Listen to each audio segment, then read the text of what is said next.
ሰላም ጤና ይስጥልን ውድ ተመልካቾቻችን ከጋሞ ቴሌቪዥን ዜና 42 ነው። ከዜናዎቹ ጋር ንጋቱ አይሳቅ ነኝ። በቅድሚያም አርዕስተ ዜና። በአርባ ምንጭ ከተማ የጤና ተቋማት አገልግሎትና ተደራሽነት ለማሻሻል በተከናወኑ ተግባራት በከተማዋ የጤና ቱሪዝም እየጎለበተ መምጣቱ ተገለጸ። በኢትዮጵያ እየተካሄደ የሚገኘው ሀገራዊ ምክክር ሀገር የምጸናው በምክክርና በሐሳብ የበላይነት እንደሆነ ለትውልዱ ለማስረጽ ምቹ ምህዳርን የፈጠረ ነው ሲሉ ተመካካሪዎች ገለጹ። የኢራን ፓርላማ አሜሪካና እስራኤል በሆርሙዝ ወሽመጥ እንዳያልፍ የሚከለክል ረቂቅ ሕግ አቀረበ። ተመልካቾቻችን አስከትለን አጫጭር ዜናዎችን እናቀርባለን። በ2019 በጀት ዓመት ከማዕድን ዘርፍ 6.7 ቢሊዮን ዶላር የውጭ ምንዛሪ ለማግኘት መታቀዱን የማዕድን ሚኒስትር ኢንጂነር ሀብታሙ ተገኝ ገለጹ።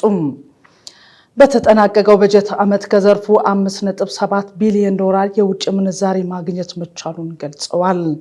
ኢትዮጵያ የተፈጥሮ ጋዝ ለመጀመሪያ ጊዜ ማውጣት የጀመረችው በተጠናቀቀው በጀት ዓመት መሆኑን ጠቁመዋል። ዘርፉ በበጀት ዓመቱ 200 ሺህ በላይ ለሚሆኑ ዜጎች የሥራ ዕድል መፍጠር መቻሉንም እንዲሁም በ2019 በጀት ዓመት ከማዕድን ዘርፍ 6.7 ቢሊዮን ዶላር የውጭ ምንዛሬ ለማግኘት ታቅዶ በትኩረት እየተሰራ መሆኑን አመላክተዋል። የኢትዮጵያ ዜና አገልግሎት እንደዘገበው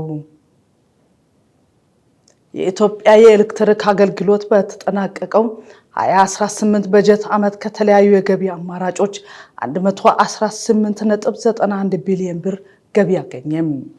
የተቋሙ ዋና ስራ አስፈጻሚ ኢንጂነር ጌቱ ገረመው በሰጡት መግለጫ ከኤነርጂ ሽያጭ 75.17 ቢሊዮን ብር ለማግኘት ታቅዶ የውጭ ሀገር ሽያጭን ጨምሮ 76.53 ቢሊዮን ብር ገቢ መገኘቱን አስረድተዋል።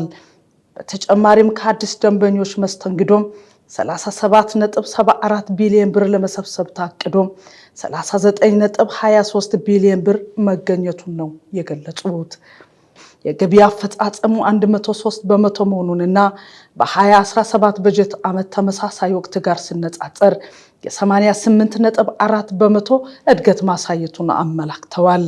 የዲጂታል ክፍያ አማራጭ የሚጠቀሙ ደንበኞች ቁጥር ከጊዜ ወደ ጊዜ እያደገ መጥቶ በአሁኑ ወቅት 95.3 በመቶ መድረሱን ተናግረዋል።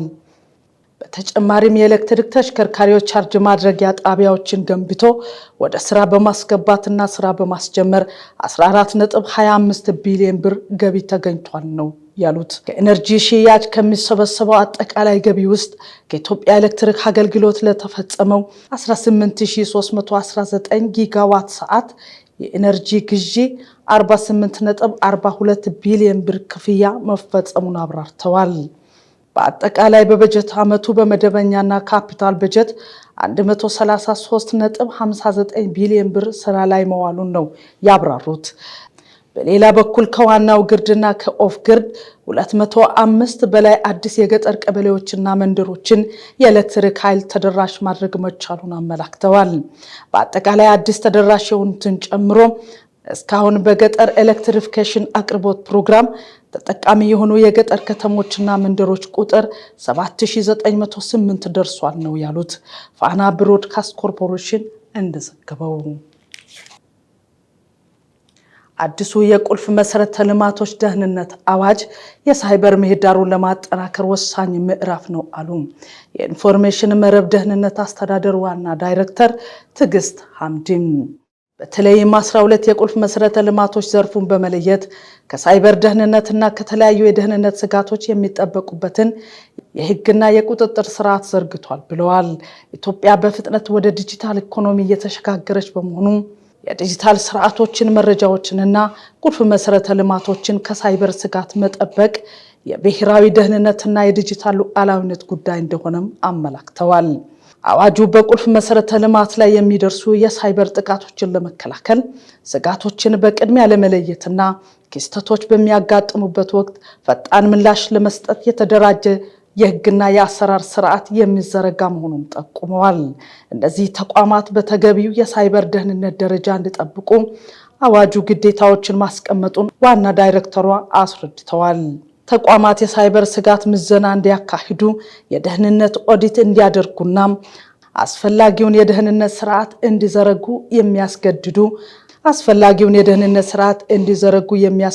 አሰራሮችን ተከታትለዋል ነው ያሉት። በዚህ የዝግጅት ወቅት ተቋማት የአዋጁን መስፈርቶች እንዲያሟሉ አስተዳደሩ የቴክኒክ ድጋፍና መመሪያ እንደሚሰጥ ገልጸዋል። የቁልፍ መሰረተ ልማቶች ጥበቃ አዋጅ በሕዝብ ተወካዮች ምክር ቤት ሰኔ 2 2018 ዓመተ ምህረት መጽደቁ ይታወሳል።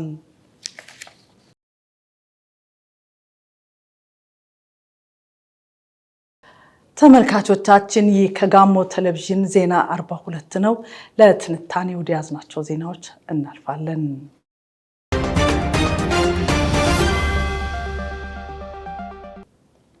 በአርባ ምንጭ ከተማ የጤና ተቋማት አገልግሎትና ተደራሽነትን ለማሻሻል በተከናወኑ ተግባራት የጤና ቱሪዝም እየጎለበተ መምጣቱን የከተማ ጤና መምሪያ ገለጸ።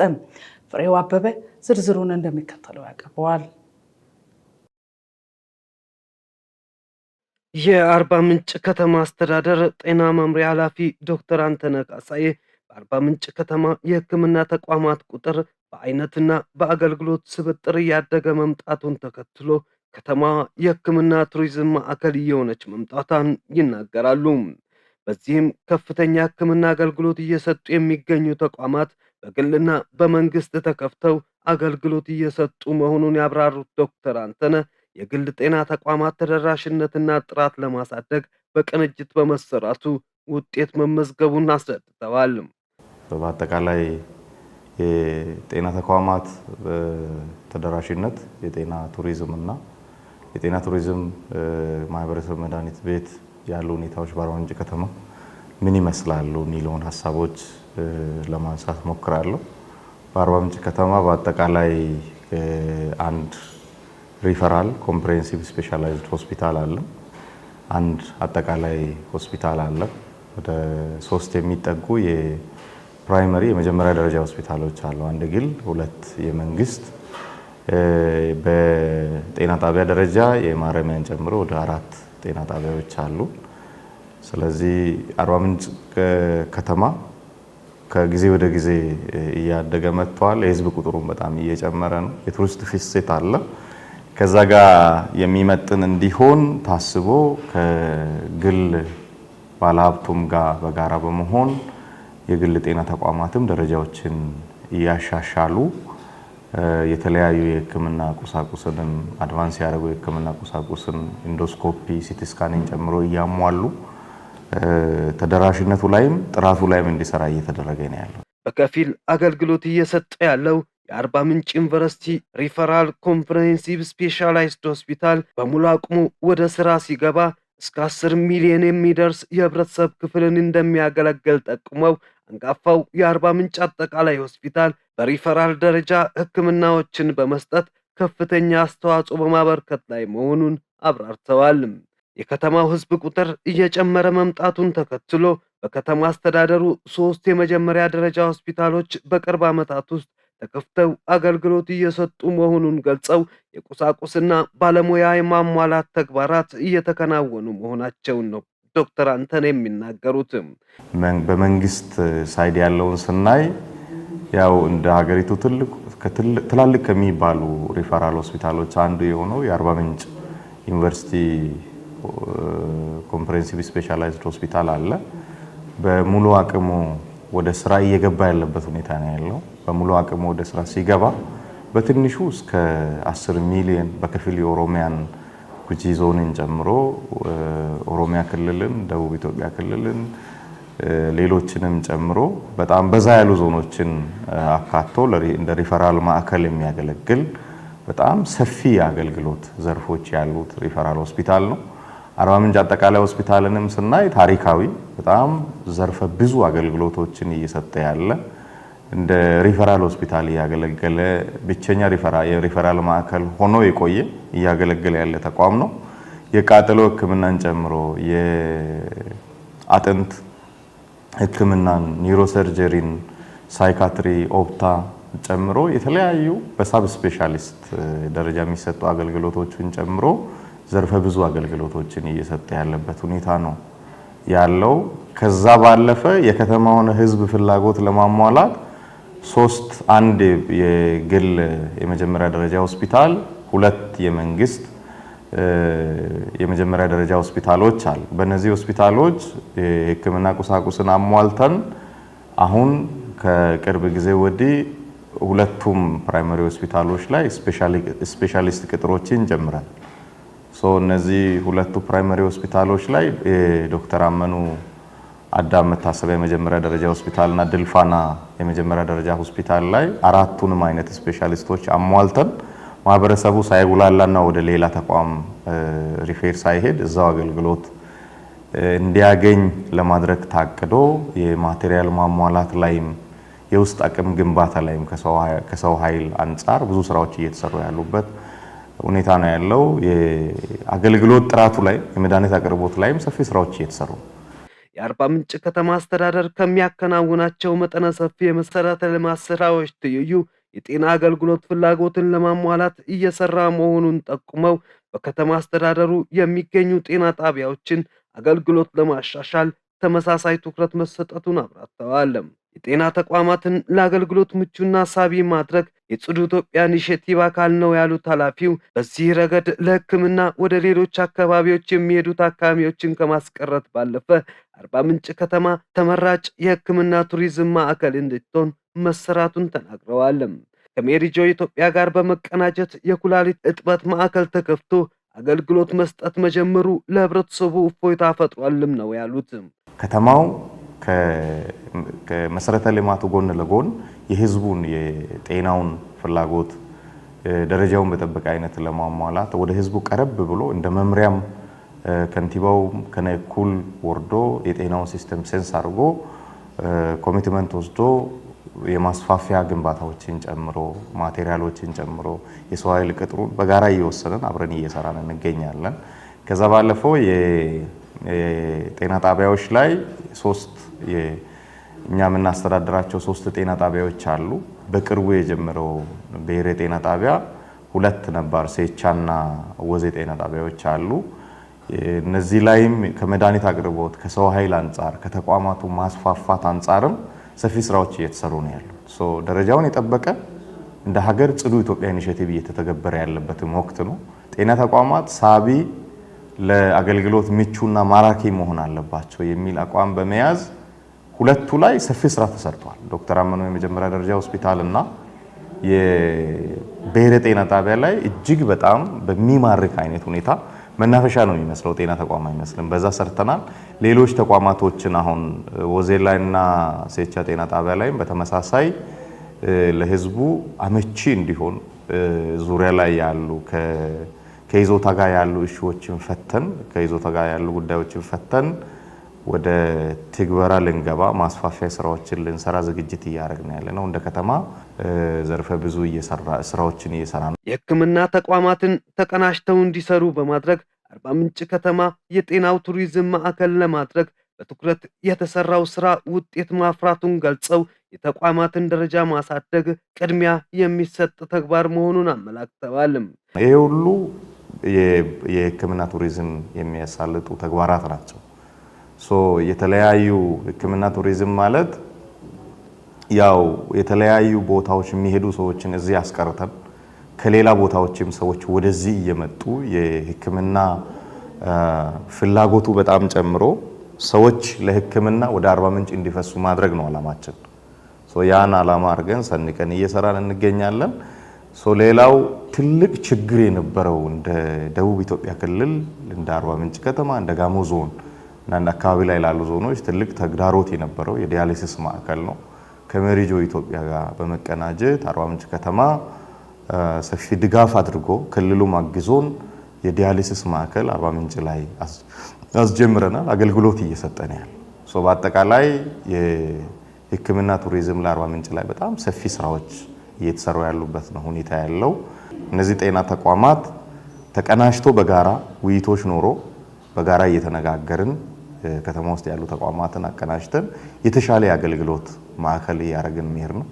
ከሕክምና ተቋማት እድገት ትይዩ የመድኃኒት አቅርቦት መኖር አለበት የሚሉት ዶክተር አንተነ በግል አገልግሎት ከሚሰጡ ተቋማት ባሻገር 8 የማህበረሰብ መድኃኒት ቤቶች አገልግሎት እየሰጡ መሆኑን አብራርተዋል። በተለይም በጋሞ ልማት ማህበር የተከፈቱ የማህበረሰብ መድኃኒት ቤቶች ሶስቱንም ክፍለ ከተሞች ባገናዘበ መልኩ ለህብረተሰቡ በአነስተኛ ዋጋ አገልግሎት እየሰጡ መሆናቸውን ተናግረዋል። ከነዚህ ሁሉ ጋር ስናይ ይሄ ሁሉ የህክምና ተቋማት ሲስፋፉ በተመሳሳይ የመድኃኒት ቤቶች፣ መድኃኒት መደብሮች፣ የማህበረሰብ መድኃኒት ቤቶች፣ ፋርማሲዎች የህዝቡን ፍላጎት የህክምና ተቋማትን ፍላጎት ለማሟላት እያደጉ መሄድ አለባቸው ብለን እናስባለን። በተለይ ህዝቡ አቅሙ በፈቀደ አቅሙ በሚችለው ልክ መድኃኒት ማግኘት እንዲችል ከጋሞ ልማት ማህበር ጋር በመቀናጀት የአርባ ምንጭ ከተማ ወደ 6 የሚጠጉ አጠቃላይ በአርባ ምንጭ ከተማ ውስጥ ወደ 8 የማህበረሰብ መድኃኒት ቤቶች አሉ።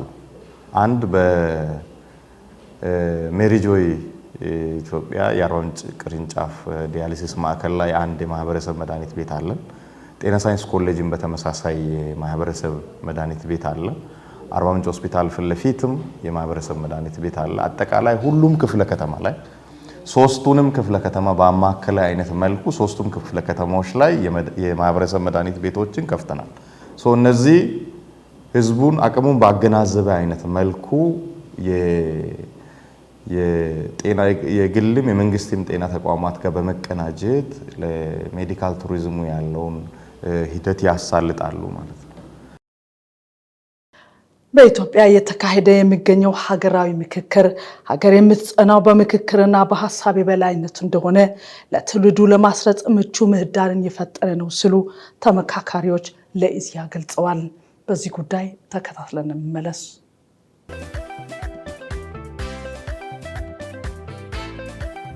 ሀገሪቱ ሰላምን ከዚህ በፊት ሲያውኩ የነበሩ ነገሮች በሀገሪቱ ላይ ኢትዮጵያን ሲከፋፍሉ በነበሩ ጉዳዮች በሃይማኖት፣ በጎሰኝነት፣ በዘረኝነት ሲነሱ የነበሩት ነገሮች በሙሉ ይሄ ችግር ከየት መጣ የሚለው ነገር በአንክሮ በመግባባት ተነጋግረንባቸዋል። ወደፊትስ ምንድነው መሆን ያለባቸው፣ በምን መልኩ መፈታት ያለባቸው የሚለው ነገሮች ላይ ለመፍታት በሰፊው ተመካክረን ተነጋግረን ይሄ ከሆነ ይሄ መሆን አለበት ተነጋግረናል። በምንነጋገርበት ወቅት እኔ በእውነቱ ሁሉንም ኢትዮጵያዊ ሴቱም አካል ጉዳተኛውም ምሁሩም ሁሉንም ያሳተፈ ነው። በተለያዩ ክልሎች በተለያዩ ማህበረሰቦች ያሉ ችግሮች በሙሉ የተነሱበት ነበር ማለት ይቻላል። ስለዚህ በዚህ ጉዳይ ላይ ሐሳቡን ያልገለጸ ሐሳቡን ያላነሳ ያልተወያየ ማህበረሰብ የለም። ሁሉም ተወያይቷል። ሁሉም የራሱን አጀንዳ አንስቷል። በጣም ደስ ያለኝ ነገር ወደ መግባባት የመጣንበት የተረዳዳንበት ሐሳብ ለሐሳብ የተለዋወጥንበት እርስ በርሳችን የተዋወቅንበት ያንዱ ችግር ሌላው ጋር እንዳለ ሌላው ችግር ደግሞ እዚህ ጋር እንዳለ ያየንበት ነው። የቆጨኝ ግን ከምንም በላይ የቆጨኝ ግን ይሄ ነገር ይሄ ምክክር ኮሚሽን ቢደረግ ብዬ የሚለው ነገር ቆጨኛል። መቼ ከዛሬ 5 ዓመት 6 ዓመት 7 ዓመት በፊት ቢደረግ እስከዛሬ ኢትዮጵያ ውስጥ አሁን ያየናቸው ችግሮች ሰንኮፋቸው መንቀል እንችል ነበረ። ለምን እነዚህ ችግሮች እንዲህ ጎልተው የወጡት ባለመነጋገራችን ነው፣ ባለመቀራረባችን ነው፣ ባለመወያየታችን ነው። በመወያየት በመነጋገር ችግሮቹ መፍታት እንጂ በመሳሪያ ኃይል የሚፈታ ማንም ኃይል የለምና ማንም አሸናፊ አይደለም፣ ማንም ተሸናፊ አይደለም። ውጤትም ማምጣት አይቻልም። እንደዚህ አሁን ከመጣን ጀምሮ ከሐምሌ 8 ጀምሮ ያደረግነው ውይይት አይነት ነገር ቀደም ብሎ ያደረገን ቢሆን ኖሮ ኢትዮጵያ ውስጥ ዛሬ ብቅ ብቅ እያሉ ያሉ ችግሮች በጠፉ ነበር። እያንዳንዱ ኢትዮጵያዊ በመተሳሰብ በጨዋነት በራሱ ቋንቋ የመሰለውን ነገር ለሀገሪቷ ይበጃል ያለውን ነገር ያላንዳች ተጽዕኖ ሲያንጸባርቅ ቆይተዋል። የማይችለው ቋንቋ ከሆነ ደግሞ ምንድነው ወንድሜ የተናገረው፣ ምንድነው እህቴ የተናገረችው፣ ምንድነው እናቴ የተናገረችው፣ ምንድነው አባቴ የተናገረው ይተረጎምልን ይላል፣ ይተረጎምለታል። እያንዳንዱ የህዝብ ተወካይ የራሱን ሀሳብ ብቻ ሳይሆን የመጣበትን አካባቢ፣ የተወከለበትን ብሔር ብሔረሰብ፣ የተወከለበትን ሃይማኖት፣ የተወከለበትን ተቋም በአጠቃላይ ኢትዮጵያ ምን መምሰል እንዳለበትና እኩልነት እንዴት እንደሚረጋገጥ ፍትሃዊ ሀብት ክፍፍል፣ ፍትሃዊ የስልጣን ክፍፍል እንዲሁም ደግሞ አሁን ጠመንጃ ያነሱ ወንድሞቻችንን በሚመለከት ጭምር በነጻነት ሀሳብ ስናራምድ ቆይተናል።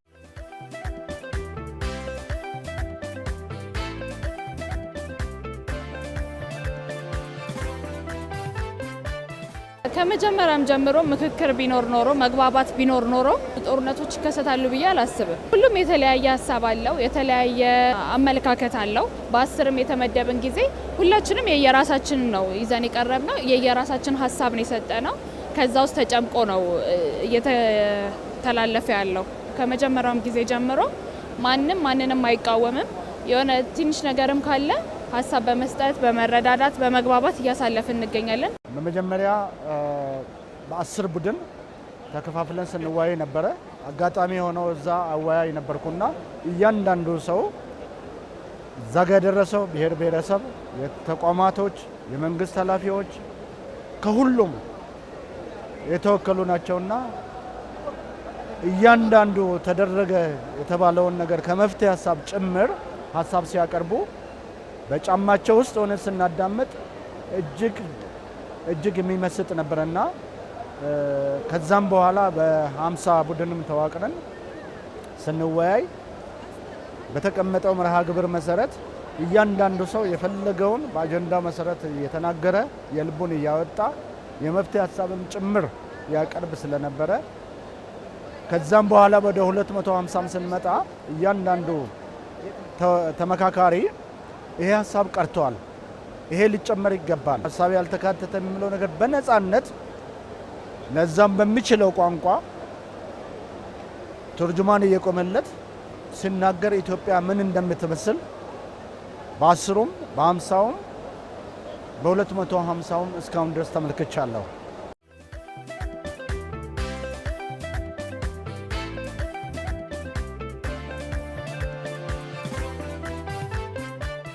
የምክክሩ ሂደት በኢትዮጵያ ያለውን ሰላም፣ አንድነት፣ ጠብ ወይም ደግሞ ጦርነት አስቀርቶ ሰላም ለመፍጠር ህዝቡ ሰላም ሆኖ እንዲኖር፣ ልጆቻችን ሰላም ሆነው እንዲኖሩ፣ የሚቀጥለው ትውልድ ሰላም እንዲሆን ለማድረግ በየክልሉ ያለውን ችግር የመከፋፈል የመገዳደል ሁኔታ ሁሉም በሰነድ የተመዘገበውን ሰነድ አምጥተን ያንን አንድ አድርጎ ለመፍታት እያቀረብን ነው።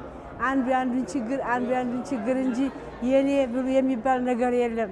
የሁሉም ያንዱ ችግር ላንዱ ያንዱ ችግር ላንዱ ስለሆነ አሁን ሁሉም ቤት ተስማምቶ ከፍቅር ላይ እንደሚደርስ ከመስታረቅ ወይም ደግሞ ከመግባባት ላይ እንደሚደርስ ፍላጎታችን ነው። በሃይማኖት በነፃነትም በሁሉም ነገር አንድ የሆነች ልጆቻችን የሚቀጥሉ ትውልዶች አንድ ሆነው አገሪቱን በአንድነት እንዲመሯት እንጂ ተለያይተው እንዲኖሩ እንደኛ መገዳደል፣ መጠፋፋት፣ አንዱ በአንዱ ላይ መቆምን ቀርቶ ነፃነት፣ አንድነት ኑሮ ኢትዮጵያ እንደ ቀድሞ እንደነበሩት አባቶቻችን እንዳስረከቡን እኛም ለልጆቻችን አስረክበን እነሱ ደግሞ ጥሩ የሆነ ኢትዮጵያ እንዲገነቡ ነው የምንፈልገው። የቤቱም ሀሳብ ይሄ ነው።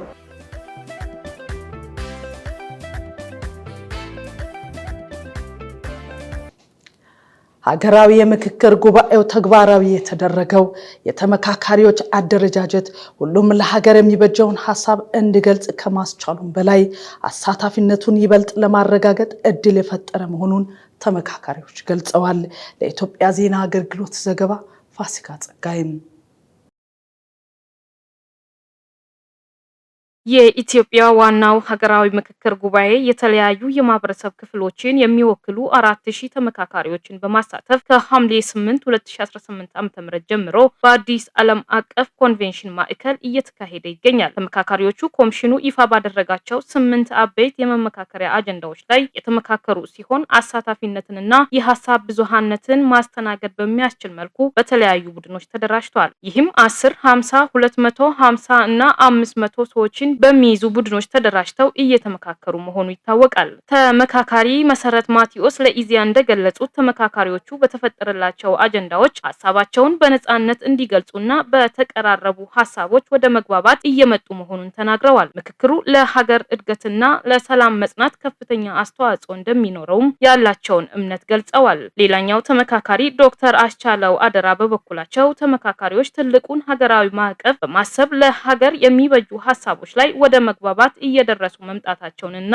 ምክክሩ በበጎ መልኩ እየተካሄደ መሆኑን ተናግረዋል። ምክክሩ የሚደረግበት የቡድን አደረጃጀትም ተመካካሪዎች ሀሳባቸውን በነጻነት እንዲያነሱና አሳታፊነቱንም ለማጠናከር ጥሩ እድል ፈጥሯል ነው ያሉት። ምክክሩ የሚደረግበት የቡድን አደረጃጀትም ተመካካሪዎች ሀሳባቸውን በነጻነት እንዲያነሱና አሳታፊነቱንም ለማጠናከር ጥሩ እድል ፈጥሯል ነው ያሉት። ተመካካሪዎች ለሀገር ይበጃል የሚሉትን ሀሳብ በነጻነት አሳታፊ በሆነ መልኩ ማቅረብ በሚችሉባቸው ቡድኖች መደራጀታቸው የሁሉንም ተመካካሪዎች ሀሳብ ማስተናገድ የሚያስችል እድል መፍጠሩን የገለጹት ደግሞ ሌላኛው ተመካካሪ ዶክተር ኃይለ ኢየሱስ ታየ ናቸው። የምክክሩ ሂደት 10፣ 50፣ 250 ከዛም 500 ሰዎችን በያዙ ቡድኖች ተደራጅቶ መከናወኑ አሳታፊነትን መተግበር ተመካካሪዎች ሀሳባቸውን በነጻነት እንዲያነሱ እንዳስቻለ ገልጸዋል። በመሆኑም ከምክክሩ የሚገኙ ምክረ ሀሳቦች ለበርካታ ዓመታት የልዩነት ምንጭ ሆነው የቆዩ ጉዳዮችን ለመፍታት ያስችላል ብለው እንደሚያምኑም ተናግረዋል።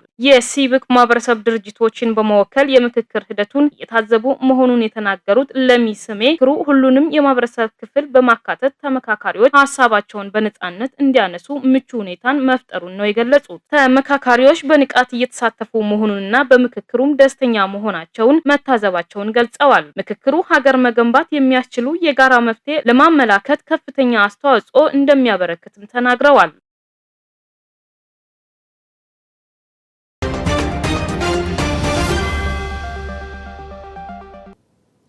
ከውጭ የኢራን ፓርላማ አሜሪካና እስራኤል በሆርሙዝ ወሽመጥ እንዳያልፉ የሚከለክል ረቂቅ ሕግ አቀረበም።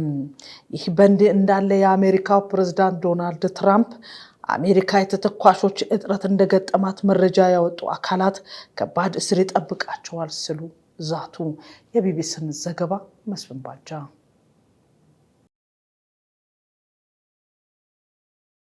የኢራን ፓርላማ በሆርሙዝ ወሽመጥና በፐርሺያ ባህረ ሰላጤ በኩል የሚያልፉ መርከቦች ላይ ያለውን ቁጥጥር የሚያጠብቅ ተጨማሪ ሕግ አቅርበዋል። ረቂቅ ሕጉ ከአሜሪካ፣ እስራኤልና ቴህራን ጠባጫሪ ናቸው ስትል ከምትፈርጃቸው ሀገራት ጋር ግንኙነት ያላቸው መርከቦችን ማገድ እንደሚያካትት ታስኒም የዜና ወኪል ዘግቧል። ታስኒም የፓርላማ አባል የሆኑትን አባስ አለምን ጠቅሰው እንደዘገበው የፓርላማው ብሔራዊ ደህንነትና የውጭ ጉዳይ ፖሊሲ ኮሚቴ በወሽመጡና በፐርሺያ ባህረ ሰላጤ ላይ ሀገሪቱ የሚኖራትን ቁጥጥር በሚመለከት ተወያይተዋል። በረቂቅ ሕጉ መሰረት አሜሪካ፣ እስራኤልና ኢራን ጠባጫሪ ብላ ከፈረጀቻቸው ሌሎች ሀገራት ጋር ግንኙነት ያላቸው መርከቦች በወሽመጡ እንዳያልፉ ይከለክላሉ። በተጨማሪም ከእስራኤል ጋር ግንኙነት ያላቸው ወታደራዊና የሲቪል የጭነት መርከቦች እንዲሁም በኢራን ላይ በተከፈተው ዘመቻ ድጋፍ ያደረጉ እንዳያልፉ ይከለክላሉ።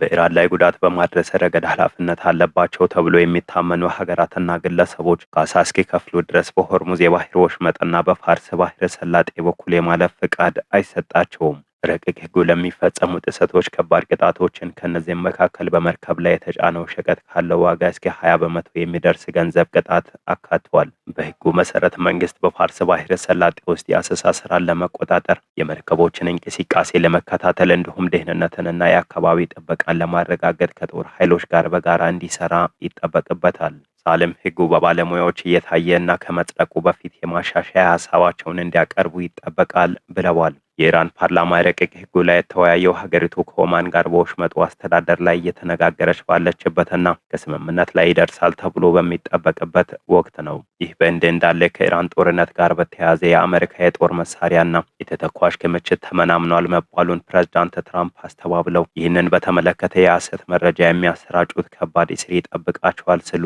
ዝተዋል። ፕሬዝዳንቱ የአሜሪካ የመሳሪያ ክምችት ቀንሷል በሚል የቀረቡ የመገናኛ ብዙሃን ዘገባዎችን አጣጥለው የተወሰኑ አይነት ጦር መሳሪያዎችና ተተኳሾች በከፍተኛ መጠን እንዳሏቸው ዝርዝር መረጃ ሳይሰጡ በማህበራዊ ሚዲያ ገጻቸው ላይ ጽፈዋል። በተጨማሪም ከፍተኛ መጠን ያላቸው ተተኳሾች እየተመረቱ እንደ አስፈላጊነታቸው ወደ አሜሪካ ይጓጓዛሉ።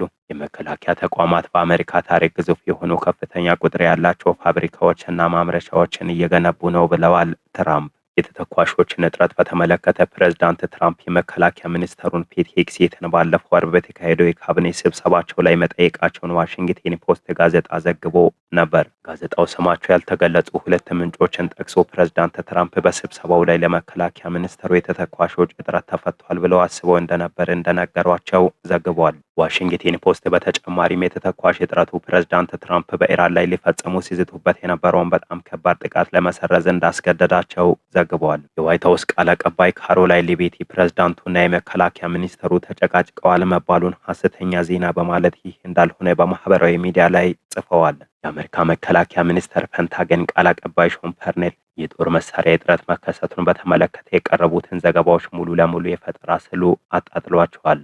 ዘገባው የቢቢሲ ነው።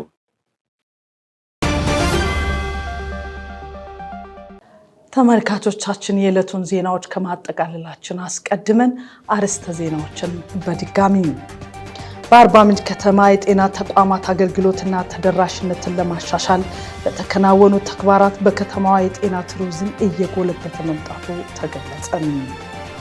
በኢትዮጵያ እየተካሄደ የሚገኘው ሀገራዊ ምክክር ሀገር የምትጸናው በምክክርና በሐሳብ የበላይነት እንደሆነ ለትውልዱ ለማስረጽ ምቹ ምህዳርን የፈጠረ ነው ሲሉ ተመካካሪዎች ገለጹ።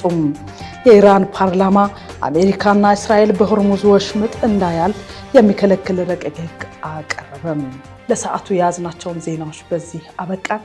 ከቀሪ ስፖርትና ቢዝነስ መረጃዎች ጋር መልካም ቆይታ